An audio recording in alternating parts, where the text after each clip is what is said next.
Seja bem-vindo e seja bem-vinda a mais um culto online realizado pela Igreja Assembleia de Deus Central de Iguape. Tenha acesso a todos os nossos conteúdos entrando em nossa página no Facebook, também assistindo nossos vídeos no YouTube, compartilhando e glorificando a Deus. Os obreiros e os pastores agradecem a sua participação e cooperação para a propagação do reino de Deus. A mensagem de hoje se chama Não por força nem por violência, mas pelo meu espírito. Zacarias capítulo 4, versículos 6 e 7. Fique conosco e que Deus lhe abençoe ricamente. A paz do Senhor, que Deus abençoe a todos em nome de Jesus. Estamos aí em mais um culto online, para nós estarmos compartilhando a palavra de Deus e também estar vendo aquilo que Deus requer de nós. Deus, Ele é maravilhoso, Ele tem cuidado de nós e por esse motivo nós estamos alegres, estamos todos aí juntos para juntos também engrandecer o nome do Senhor. Que Deus te abençoe em nome de Jesus e que Deus te fortaleça neste momento. E não é momento de você estar muitas vezes debilitado, não é momento de você estar com um espírito de desistência, não é momento de você fraquejar na fé, mas que nós venhamos a continuar e a cada dia mais ficar firmes, porque Deus Ele é conosco. Então, antes de tudo, de nós estarmos entrando na palavra de Deus, eu gostaria de fazer uma oração. Vamos orar a Deus para que o Espírito de Deus esteja nos ajudando a fazer a vontade do nosso único e verdadeiro Deus, o Senhor e Salvador Jesus Cristo. Vamos orar. Pai querido, Pai santo, em nome de Jesus Cristo, eu peço a Tua graça e a Tua misericórdia. Venha fortalecer-nos, ó Pai, através da Tua palavra. Quebra toda aguilhão, toda obra contrária. Repreende, Senhor meu Deus, em nome de Jesus, qualquer tipo de intromissão humana. Meu Deus, porque é o Teu Espírito que nos ajuda em todas as coisas. Pai querido, que o Senhor esteja quebrando toda a hoste maligna que quer interromper a Tua palavra. Que o Senhor esteja, Senhor meu Pai, analisando cada coração, cada casa, no nome de Jesus Cristo, fazendo, Senhor, que a palavra vai de encontro à necessidade do Teu filho e da Tua filha. Primeiramente, Senhor meu Pai, que vá, Senhor meu Pai, de acordo com aquilo que o Senhor quer falar com a Tua igreja. Senhor, que não seja nunca, jamais, utilizado o chicote contra a Tua igreja, porque aqui nós não estamos para ofender, mas estamos aqui para apacentar a Tua igreja, porque o Senhor nos designou esta função. E apacentar é através da vara e do cajado. O chicote não está escrito em Tua palavra. Então nos ajuda, Senhor, a fazer aquilo que o Senhor quer, porque como o Senhor vai falar conosco, não é por força nem por violência, mas é pelo Teu Espírito Santo. Nos ajuda nesse instante, Pai. Em nome de Jesus, amém. Aqui na Bíblia corrigida, de João Ferreira de Almeida, diz assim no capítulo de número 4, versículo 6. Respondeu e me falou, dizendo: Esta é a palavra do Senhor a Zorobabel, dizendo: Não por força nem por violência, mas pelo meu Espírito, diz o Senhor dos Exércitos. Quem és tu, ó monte grande? Diante de Zorobabel serás uma campina, porque ele trará a primeira pedra com aclamações, graças a ela. Então é a história que permeia o livro de Zacarias, o qual tem o nome do mesmo profeta. Veja bem, o que acontece ali? Bom, nós observamos que em 536 a.C., o povo está retornando de Babilônia, onde eles estavam cativos, não é verdade? E vemos ali que o profeta, ele tem a incumbência da parte de Deus de motivar o povo a reconstruir o templo, a reconstruir a nação. E ali Deus ele dá várias revelações. Eu não vou estar entrando no âmbito do assunto, porque o nosso assunto é outro, Mas eu vou só dar uma pincelada, não vou me aprofundar. Então vejamos ali que Deus ele dá, através de revelações, de visões, aquilo que o Senhor vai fazer com aquela nação. Então ele fala que o tempo da tristeza, que eles passaram cativos, já tinha acabado. Eles já sofreram o que tinha que sofrer, que foram 70 anos, né? E observemos que naquele momento nós podemos ver ali que o Senhor, ele chama Zacarias com a mesma incumbência de quem? Do profeta Ageu, para incentivar o povo a reconstruir a nação e reconstruir o templo. Então, meus amados, aí nós vemos ali no capítulo 3 que aparece ali o sacerdote Josué, que estava sujo, né? E de repente o anjo do Senhor se opôs ao inimigo, né? Que estava querendo manter aquele homem sujo, que estava acusando o sacerdote Josué. E se nós continuarmos, Josué foi restituído ao seu cargo de sumo sacerdote. O templo começou a funcionar, os cargos já foram colocados ali para que os auxiliares estivessem ajudando Josué. Nós vemos que Deus, o intuito do Senhor qual que era? Era restaurar ali Jerusalém.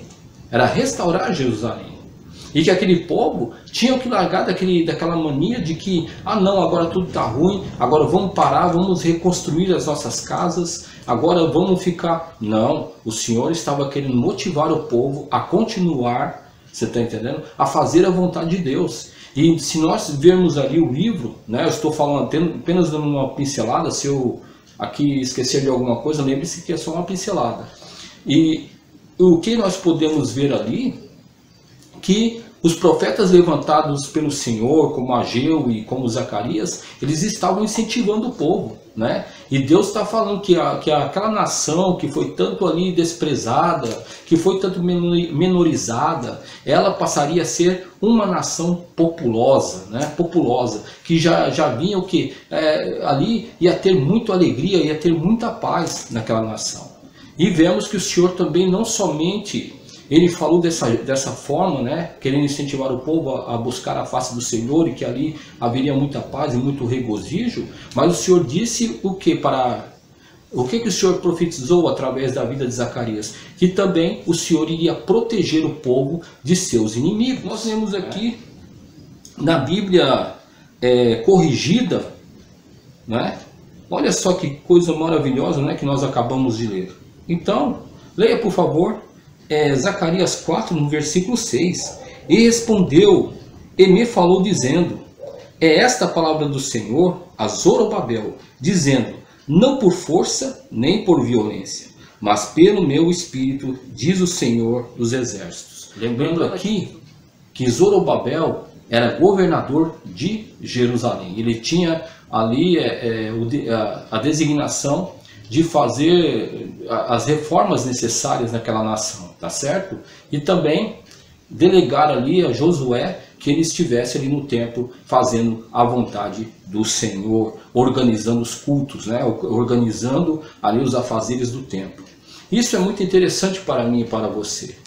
Porque quando o Senhor ele fala aqui no versículo 6 que não é por força nem por violência, nós temos algumas conotações a serem consideradas. Mas que conotações são essas? A primeira coisa que o Senhor quer nos falar, quando ele fala que não é por força nem por violência, mas pelo meu espírito, né, como o Senhor mesmo declara, a primeira coisa significa o quê? Que não é pela força humana, né? Então nós devemos entender que toda restauração que Deus vai fazendo em sua obra, né, não é pela força humana.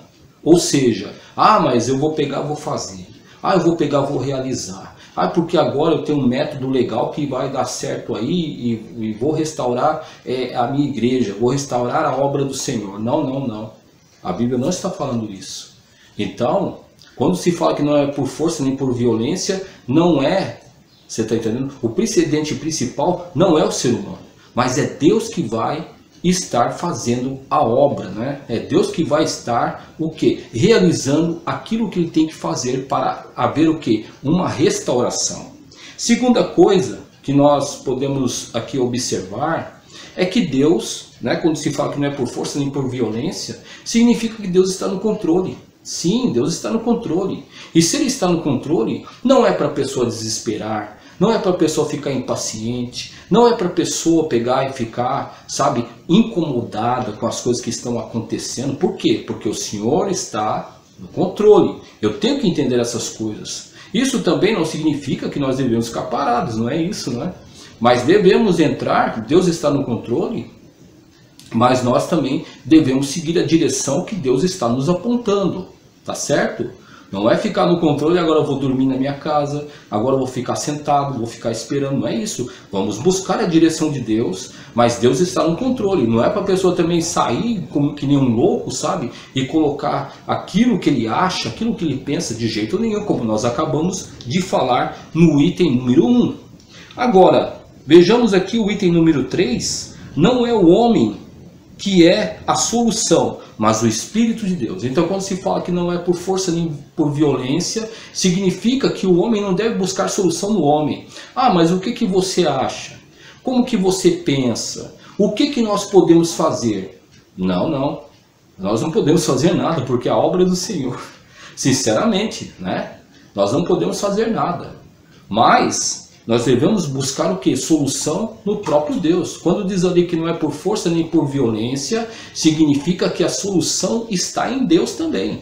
Então esses 3 itens que eu acabei de falar aqui são muito importantes para nós termos uma compreensão daquilo que vai ser falado, né? Porque nós vemos aqui que todas as coisas aqui quem ia fazer, quem era? Era o próprio Deus. Era o próprio Deus que ia trazer restauração. Para quê? Para a nação de Judá, tá certo? Que foi o quê? Cativa, que sofreu. Agora, será que isso não tem, assim, um tipo de exemplificação daquilo que nós estamos sofrendo hoje? Né? Onde muitos estão questionando, né? Falando, poxa vida, a igreja está assim, está dessa forma, porque a igreja... Não, está na direção de Deus. Está na direção de Deus. E o que quem vai fazer é Deus. Você está entendendo? Quem vai restituir é Deus. Quem vai colocar é Deus. Então, fiquemos tranquilos. Não vamos buscar aí a solução no ser humano, nas ideias humanas. Não vamos aí, muitas vezes, achar que fulano tem a solução, que Beltrano tem a solução. Não. Porque não é por força, nem por violência. Não é pela carnalidade, não é pelo raciocínio, não é pelo intelecto. Mas é pelo quê? Pelo poder de Deus que nós vamos realizar aquilo que o Senhor quer da minha e da sua vida, que concerniente a obra de Deus. Deus, ele vai o quê? Abrir a mente, ou ele vai aí mostrar para os pastores, para os líderes, aquilo que deve ser feito, não é? E Deus, ele vai trazer o quê? Uma testificação daquilo que ele quer que seja feito. Então, para nós estarmos imbuídos, para nós estarmos nessa mesma direção, eu e você temos que ter uma visão espiritual das coisas. Porque quando eu e você não temos essa visão espiritual e vemos as coisas que estão acontecendo, eu e você vamos o quê? Vamos desesperar, vamos desanimar. Mas quando nós buscamos a Deus, temos uma interação com o Senhor, nós conhecemos a palavra de Deus, o que tem o desejo de conhecer a palavra de Deus, eu também vou entender aquilo que está sendo feito, né? E Deus, ele vai abençoar, ele vai mostrar, tá certo? Então esta é a primeira coisa que nós devemos entender desses tópicos, né? Dessa primeira parte aqui que nós estamos relatando. Vamos às outras para a honra e glória do Senhor. Como nós observamos ali em Zacarias, né, capítulo 4, versículo de número 6, que diz que não é por força nem por violência, mas é pelo meu espírito. Então nós vemos que o Espírito de Deus iria atuar naquela nação para trazer o quê? Uma restauração em todas as áreas, né? E também proteção ao povo. Isso também acontece nos dias de hoje, porque nós vemos que Jesus, o próprio Jesus, ele diz que não deixou a igreja órfã. Muito pelo contrário, ele não deixou os discípulos órfãos, não deixou a igreja órfã. Mas, se nós formos observar aqui, né, peço que você abra a palavra de Deus e analise a palavra de Deus juntamente comigo, né, para falar que não, é você que está inventando. Então, você pode abrir aí em João 14, no versículo 16. Eu rogarei ao Pai e ele vos dará outro Consolador para que esteja convosco para sempre. Então, aqui nós vemos que essa palavra já foi muito aí difundida, essa palavra, que significa o quê? Rogarei ao Pai e vos dará outro Consolador, significa outro do mesmo tipo, ou outro igual a Jesus. Então nós devemos entender que Jesus estava declarando um líder que iria ser colocado no lugar dele, da mesma forma e da mesma maneira. Então, quem é o líder supremo da igreja? O Espírito Santo de Deus, tá certo? Não é o pastor presidente de uma grande obra, não é aquele que fez PhD, não é aquele que na verdade diz que estudou muito, que é um teólogo, né, exímio. Não é isso não. Não é a pessoa, não é o doutor do doutor que foi colocado aí como líder da igreja. Você está entendendo? Não é não. É o Espírito Santo de Deus. E muitas vezes nós vemos que essa conotação de líder, muitas vezes, só traz o quê? Para trazer orgulho, prepotência, arrogância, muitas vezes para querer exaltar a pessoa, para exaltar o nome da pessoa. Mas vemos que o Espírito Santo, infelizmente, ele está sendo deixado de lado. E quem é o líder da igreja que o Senhor delegou, o Senhor Jesus delegou, foi o Espírito Santo. Então, eu e você devemos tomar cuidado. Devemos tomar cuidado. Aí nós observamos que vem aquele tipo de coisa, né? Ah, vamos fazer aí tal método para ganhar almas. Vamos fazer tal método aí para pegar e ganhar dinheiro. Vamos fazer isso, fazer aquilo outro. Então, o Espírito Santo já não está dirigindo muitas igrejas, não está dirigindo muitas denominações. Então isso se torna um perigo, né? Porque as pessoas não estão fazendo conforme aquilo que o nosso líder supremo, o Espírito Santo, quer fazer. Isso é um perigo. É um perigo muito grande. Porque nós vemos que é bem claro na palavra de Deus, como nós vamos ler agora, que as designações do Espírito Santo, o que ele deve fazer na igreja, é muito clara, né? Então nós vamos estar observando. Então aqui em João 14, no versículo de número 26, leia comigo por favor, diz assim, ó, mas o Consolador, o Espírito Santo, que o Pai enviará em meu nome, vos ensinará todas as coisas e vos fará lembrar de tudo o que vos tenho dito. Então o Espírito Santo vai ensinar. E o Espírito Santo vai também fazer lembrar aquilo que Jesus disse, né? Então, esta é a primeira designação do Espírito de Deus. A primeira designação. Veja bem. A segunda designação que nós podemos aqui observar do Espírito Santo está em João 15, versículo de número 26. Quando vier o Consolador, que eu, da parte do Pai, vos enviarei, o Espírito da verdade, que procede do Pai, ele testificará de mim. Então, o Espírito Santo vai testificar de quem? De Jesus.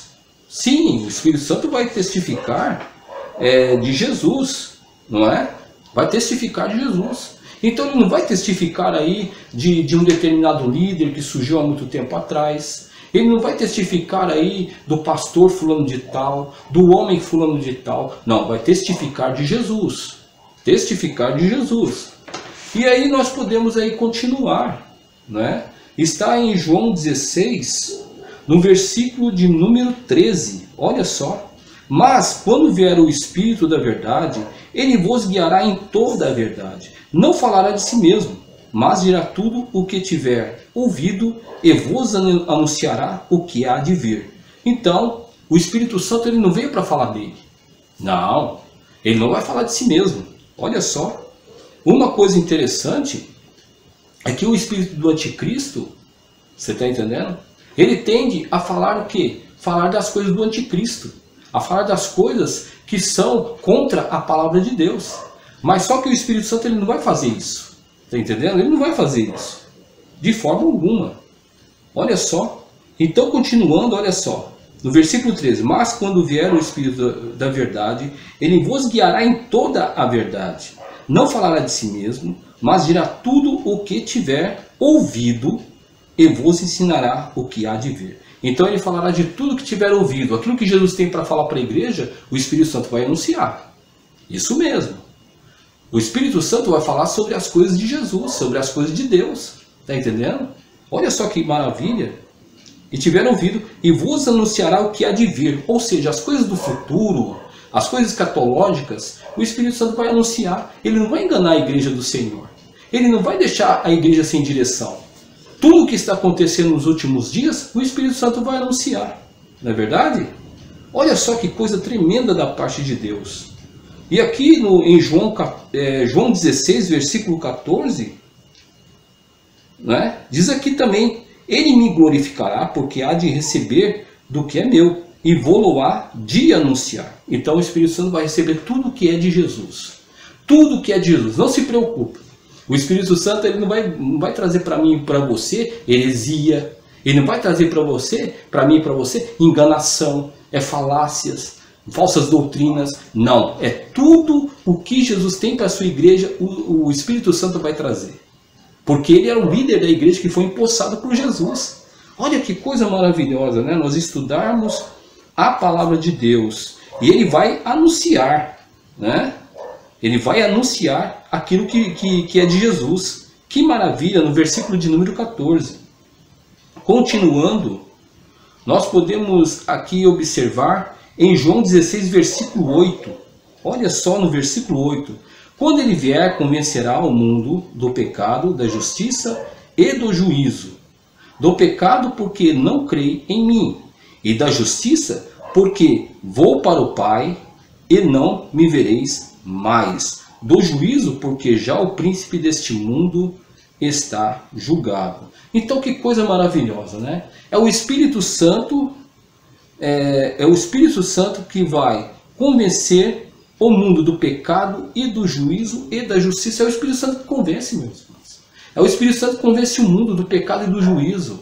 Olha, se vocês não creem em Jesus, infelizmente o juízo vai vir sobre vocês.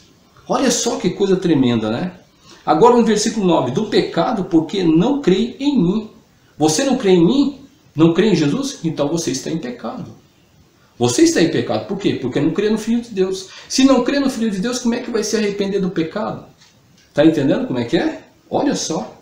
Olha que coisa tremenda. No versículo 10, da justiça porque vou para o Pai e não me vereis mais. Então Jesus não vai estar aqui para pegar e falar da justiça. Jesus vai ficar junto do Pai. Mas quem vai falar da justiça quem é? É o Espírito Santo de Deus que vai falar da justiça, não é? Olha que coisa tremenda, olha só, né? E no versículo 11, do juízo, porque já o príncipe deste mundo está julgado. Do juízo porque o príncipe deste mundo está julgado. Por quê? Porque esse sistema demoníaco vai acabar. Esse sistema demoníaco podre vai ser completamente exterminado. Por isso que o juízo vai vir sobre este mundo. Está entendendo como é que é? Então o Espírito Santo ele vai fazer essas coisas, meu amado. Isso aqui, veja bem, é só para nós entendermos as designações, os atributos ou as funções que o Espírito Santo tem a exercer sobre a sua igreja. Está entendendo? Ah, mas é aquele líder que está falando. Ah, mas é aquele líder ali que está dizendo. Ah, porque, sabe, é o pastor fulano de tal, é o PhD, é o psicólogo, é o coach, é isso, é aquilo, meu irmão. Não. O único que pode fazer é o Espírito Santo. O único que pode governar a igreja é o Espírito Santo. O único que foi empossado por Jesus para poder dar entendimento, para poder realizar as coisas dentro da casa de Deus, é o Espírito Santo. Não tem outro líder, não. Não tem. Se não for o Espírito Santo, meu amado, pode sair fora. Pode sair fora. Se for algum espírito enganador, se for fruto de um entendimento, se for fruto de um sensacionalismo, pode sair fora, porque é o Espírito Santo que foi empossado por Jesus para dirigir a sua igreja. Que isso fique bem patente na minha e na sua vida. Então, como nós acabamos de testificar pela palavra de Deus, né, pela palavra do homem, que o Espírito de Deus, ele ia o quê? Ele ia ser o líder colocado por Jesus para direcionar a sua igreja. Olha que coisa maravilhosa que nós acabamos de constatar pela palavra de Deus, à luz da palavra de Deus. Agora, em Atos dos Apóstolos, né, muitos teólogos até dizem, né, que não poderia ser chamado, ou que não deveria ser chamado de Atos dos Apóstolos, mas os Atos do Espírito Santo. Ou seja, seria um livro específico do Espírito Santo. Porque todos os atos que foram ali realizados, pessoas se convertendo, né, nós vemos ali pessoas sendo curadas, nós vemos ali espíritos demoníacos, né, sendo expulsos da vida de pessoas. Nós podemos observar separação de obreiros. Tudo foi feito pelo Espírito Santo. E é isso que nós vamos ver daqui a pouco, né? É isso que nós vamos ver. Vamos ver algumas coisas. Eu não vou entrar no âmbito profundo, porque o nosso tempo é muito curto e eu não quero aqui me estender muito. Mas observamos alguns indícios da ação do Espírito Santo, apesar que existem vários indícios aqui em Atos dos Apóstolos, mas por causa do tempo nós não vamos ver tudo. Mas vamos ver o necessário para nós vermos que a verdadeira igreja do Senhor, ela é dirigida pelo Espírito Santo e não é dirigida por homens. Então nós vamos estar observando. Aqui em Atos dos Apóstolos, no capítulo de número 1, por favor, abra a palavra de Deus, confira comigo, por favor. Olha aqui no versículo 8.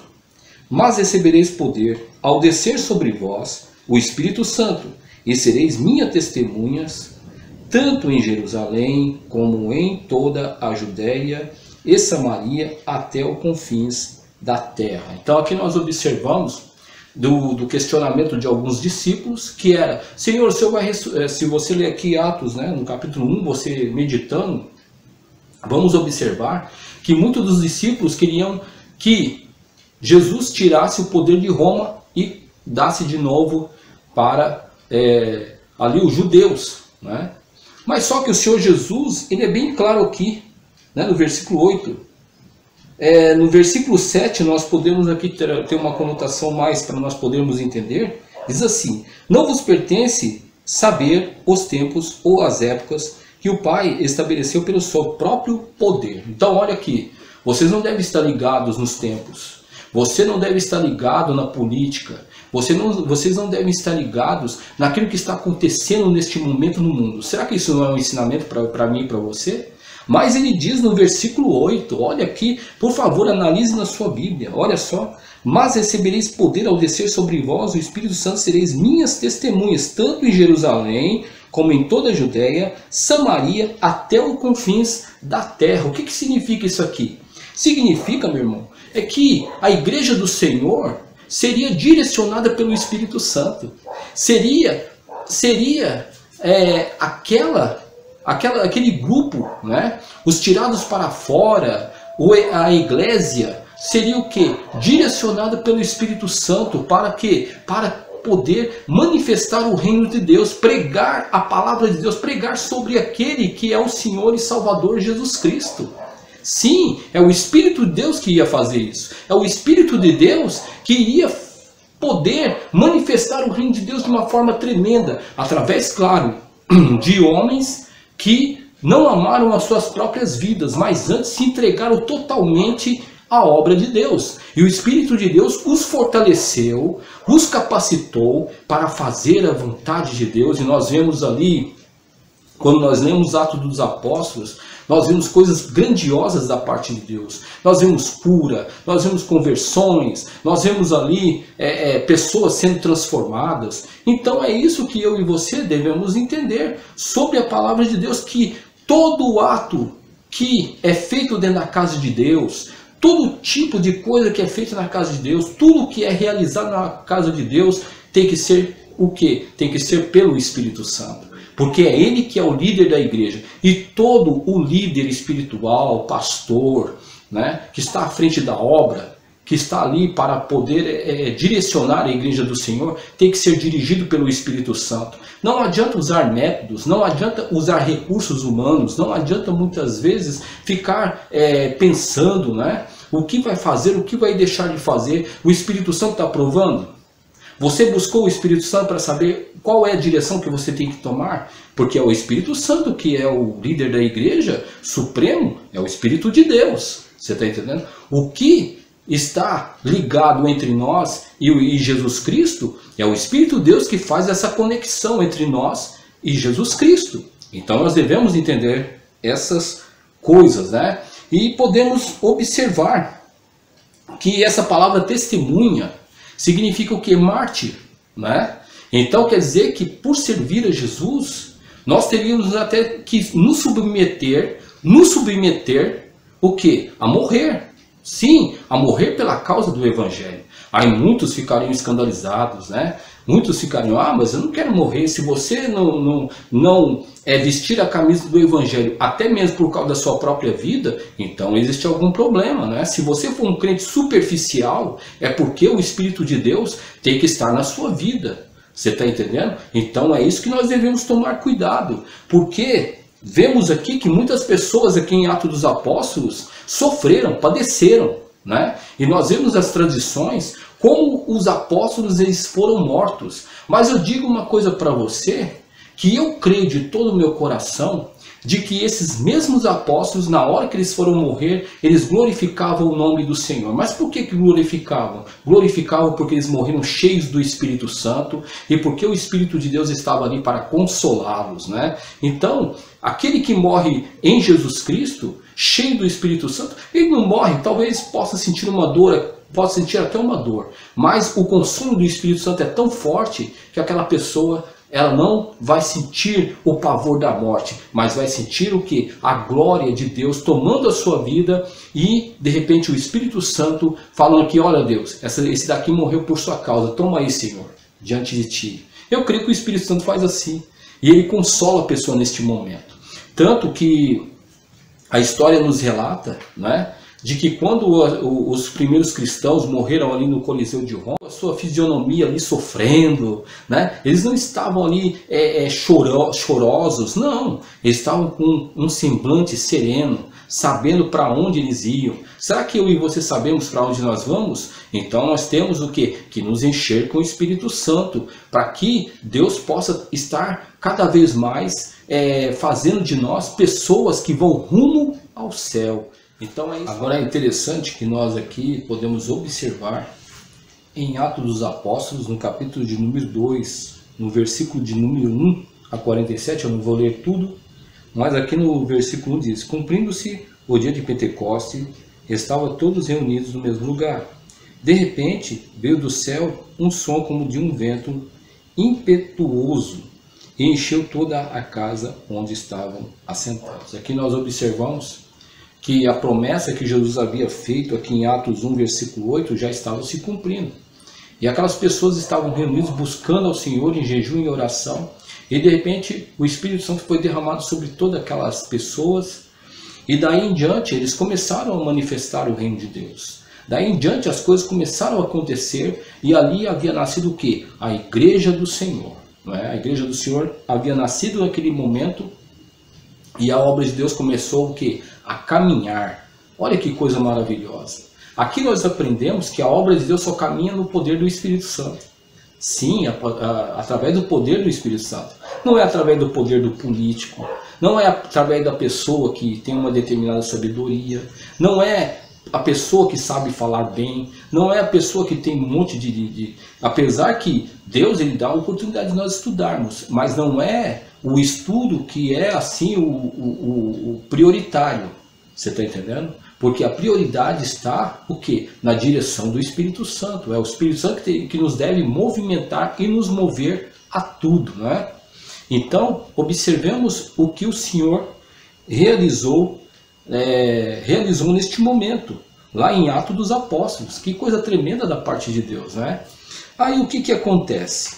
Aí nós também podemos ver aqui que eles começaram a fazer a obra de Deus de uma forma exímia, de uma forma totalmente poderosa. Nós só podemos fazer a obra de Deus se o Espírito Santo estiver atuando sobre a igreja. Não existe outra forma de fazer a obra de Deus. Não existe qualquer tipo de fórmula para se fazer a obra de Deus. É o Espírito Santo que deve designar todas as coisas. Agora, abra a palavra de Deus em Atos, capítulo 13, versículo de número 2, olha só o que diz a palavra do Senhor. Servindo eles ao Senhor e jejuando, olha só, jejuando, disse o Espírito Santo: aparta-me a Barnabé e Saulo para a obra a que os tenho chamado. Então, depois de jejuarem e orarem, puseram sobre eles as mãos e os despediram. Assim estes, enviados pelo Espírito Santo, desceram a Seleucia e dali navegaram para Chipre. Então aqui a separação dos obreiros, olha só. Vemos que o apóstolo Paulo e Barnabé foram separados por quem? Foram pelos obreiros, né? Não foram separados pelos oficiais da igreja. Porque aqui tinha a presença no versículo de número 1, capítulo 13, era Barnabé e Simeão, chamado Níger, né? E também Lúcio de Cireia, Manaém, que foram criados com Herodes o tetrarca, vejamos bem, e Saulo. Olha só, E diz aqui a palavra de Deus que não foram esses, mas eles jejuaram e oraram e o Espírito Santo separou Paulo e Barnabé. Olha só que coisa interessante, né? E diz aqui que no versículo 4 que eles foram enviados pelo Espírito Santo. Então quem é que separa os obreiros na igreja? Ah, quem separa é o pastor. Ah, mas quem separa, sabe o que é? Quem separa ali é o pastor presidente. Não, é o Espírito Santo de Deus. Se o pastor presidente, se o pastor titular separar algum obreiro fora da direção de Deus, vai estar em maus lençóis, não é? Porque quem tem que separar, quem é? O Espírito Santo de Deus. É isso mesmo. É o Espírito de Deus que separa os obreiros dentro da casa de Deus. É o Espírito de Deus que vai motivar o pastor a separar os obreiros, você está entendendo? Para determinada obra, que vai ali, muitas vezes, separar pessoas para determinados departamentos. Então, o Espírito Santo é ele que organiza a igreja. Então, nós devemos ter esse entendimento. Agora, também em Atos dos Apóstolos, né? No capítulo de número 15. Quem é que resolve as questões da igreja? Quem resolve é o pastor presidente, é os auxiliares do pastor presidente, não é? É esses aí que vão resolver a questão da igreja. Não, não é não. Embora a reunião possa ser entre esses, né, que são os oficiais da igreja, mas quem resolve é o Espírito Santo. Não é? Nós podemos ver aqui que houve uma controvérsia, né, entre a circuncisão. Então, Atos 15 fala sobre isso. Não é? No versículo 1 em diante, nós podemos observar que é uma questão, que aqueles que eram judeus, né, que estavam se convertendo, queriam o quê? Queriam incentivar com aquelas pessoas que eram gentios a fazerem a circuncisão, né, porque não adiantava somente Jesus Cristo, não era suficiente para salvar, você está entendendo? Porque tinha que ter circuncisão no meio.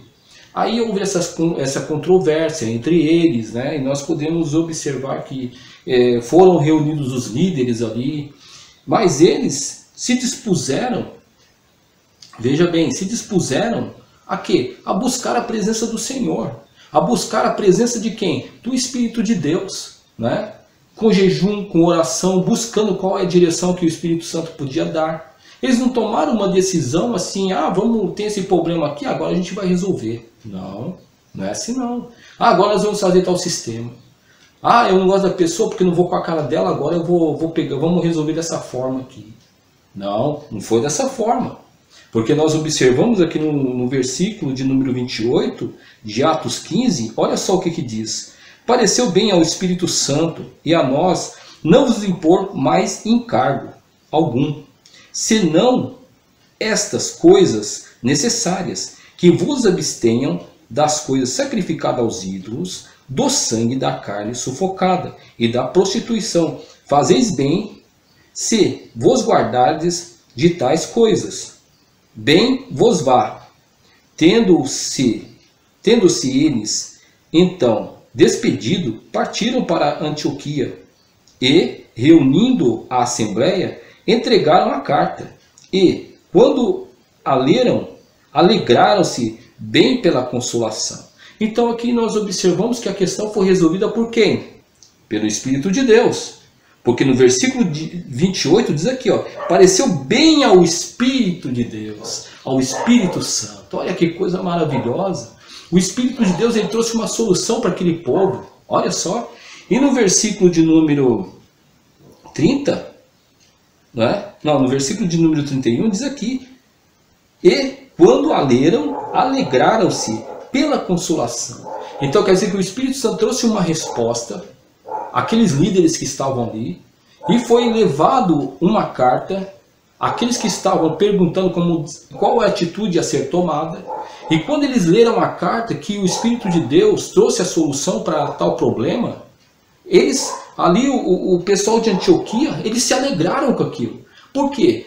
Toda a solução que o Espírito Santo traz para a sua igreja são soluções maravilhosas, são resoluções de problema, são resoluções de dificuldades que muitas vezes um líder passa dentro da igreja e muitas vezes não tem solução. Mas o Espírito de Deus, ele tem solução para mim e para você. Tem solução para todas as coisas, todos os problemas da casa de Deus, todos os problemas familiares, porque Ele está para direcionar as nossas vidas. Você está entendendo? Sabendo, né, que o Espírito Santo, tudo aquilo que nós falamos aqui, não foi meramente para conhecimento, viu? De forma alguma. Mas é para nós termos uma consciência da importância do Espírito Santo no seio da sua igreja. Veja bem, é fundamental o Espírito Santo. E toda a organização que não tem o Espírito Santo, você está entendendo? É tido como seita. Sim, é tido como seita. Toda organização que rejeita o Espírito Santo, toda organização que tem os seus próprios ali, as suas próprias diretrizes, né, que são articuladas por homens, você está entendendo? E que não tem a palavra de Deus e também não tem o Espírito Santo como intérprete ou o Espírito Santo como líder, não é do Senhor, não pode ser do Senhor, está entendendo? Não é do Senhor e nunca vai ser. Na verdade, ou pode ser uma seita, você está entendendo? Ou se não, uma organização com fins financeiros, você está entendendo? Mas não é do Senhor. E isso nós podemos entender que aqui em Efésios 4, no versículo 30, diz assim: não entristeçais o Espírito Santo de Deus, no qual fostes selados, o dia da redenção. Olha só que coisa maravilhosa! Quer dizer que o Espírito Santo também é aquele que sela aqueles que são o quê? A igreja do Senhor. Sim, o Espírito Santo é aquele que sela a igreja do Senhor. Então, todo aquele que obedece ao Espírito Santo, toda a igreja que faz a vontade de Deus, a igreja invisível do Senhor, que está de acordo com a vontade de Deus, que obedece ao Espírito Santo, que obedece ali a interpretação da palavra de Deus, esta pessoa, ou esta igreja, né? Porque a igreja somos nós, esta igreja, ela está selada para o dia da redenção. Agora, olha só a advertência do apóstolo Paulo, olha só, não, no versículo 30, e não entristeçais o Espírito Santo. Agora, se eu e você, se a igreja do Senhor entristecer o Espírito Santo, como é que fica? Não, porque agora não vou mais consultar o Espírito Santo. Porque agora eu vou fazer as coisas da minha forma. Porque agora eu vou ter um pensamento, vou aí utilizar a minha criatividade. Porque agora, sabe o que é? Eu tenho uma inteligência exuberante, agora tem que tomar o lugar do Espírito Santo. Meu irmão, você está entristecendo o Espírito Santo. Esse tipo de organização está entristecendo o Espírito Santo. O Espírito Santo já não está agindo mais. Isso é um perigo, porque também aqui diz que ele é o selo do Senhor para o dia da redenção. Leia aí, por favor, a palavra de Deus. Olha que coisa tremenda da parte de Deus. Nós temos que ter raciocínio. Nós não podemos entristecer o Espírito Santo através do quê? Através das nossas conotações, através daquilo que eu acho, daquilo que eu penso. Não, é o Espírito que vai dar a diretriz e de acordo com aquilo que Jesus quer. Não foi isso que nós acabamos de estudar? Então que nós venhamos a ter consciência dessas coisas. Então aqui em Apocalipse 22, no versículo de número 17, diz assim a palavra do Senhor: o Espírito e a noiva dizem, vem. Quem ouve, diga, vem. Quem tem sede, venha. Né? E quem aquecer, tome de graça da água da vida. Olha só que coisa interessante. No versículo 17, bem no começo, olha, o Espírito e a noiva dizem.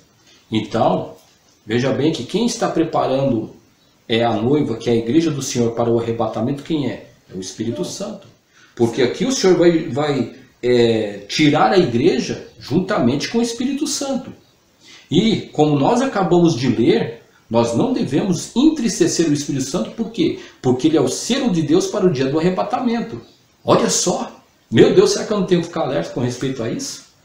Então, meu amado, eu espero que esse estudo aqui possa estar nos motivando e nos alertando sobre a importância do Espírito Santo no seio da igreja, não é? Foi um estudo assim, né, rápido, supostamente rápido, mas creio que pode nos alertar com respeito àquilo que Deus quer nos mostrar, que o Espírito de Deus, ele é o líder da igreja, e aquela igreja que não tem o Espírito de Deus, com certeza não vai subsistir no arrebatamento, né? Então que Deus abençoe você em nome de Jesus e vamos orar. Pai querido, Pai santo, em nome de Jesus, muito obrigado por essa palavra gloriosa. Direciona as nossas vidas, Pai, que no dia do arrebatamento nós venhamos a estar ainda com o Seu Espírito Santo, não entristecendo e nem apagando o Espírito Santo, mas que nós, Senhor, venhamos a considerar que Ele é o nosso líder e que em todas as decisões, seja da Tua casa, seja com respeito à nossa vida pessoal, seja com respeito, Senhor, à separação de líderes, seja com respeito a tudo, em direção da Tua obra, seja, Senhor, meu Pai, para ser segundo a Tua vontade. Por isso, meu Pai, pedimos a Sua graça e a Tua misericórdia em nome de Jesus sobre as nossas vidas, para a honra e glória do Teu nome. Amém, Senhor. E graças a Deus. Que Deus te abençoe em nome de Jesus e fique com o Senhor. Deus abençoe.